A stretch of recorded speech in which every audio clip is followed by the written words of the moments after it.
Jumat 19 November pukul 8 malam live di Kompas TV. Dua unit mobil minibus berlawanan arah ini saling bertabrakan saat melintas di jalan yang berkelok dan licin.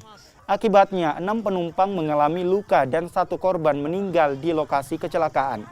Polisi lalu lintas yang melakukan penyelidikan menduga kedua pengemudi kurang berhati-hati saat melintas di jalan licin dan berkelok.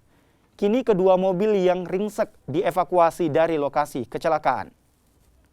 Kronologisnya mobil Avanza dari arah Bone, sedangkan mobil Trios dari arah Makassar atau Maros, yang mana TKP-nya di situ memang ada tikungan tajam dengan kondisi jalan yang licin juga. Dan agak menurun juga jalanan, Pak? Agak menurun. Seluruhnya ada 7, ya termasuk yang meninggal itu. Terus korban yang luka-luka ini Pak, sekarang kondisinya gimana Pak? Masih dalam perawatan di Puskesmas Camba.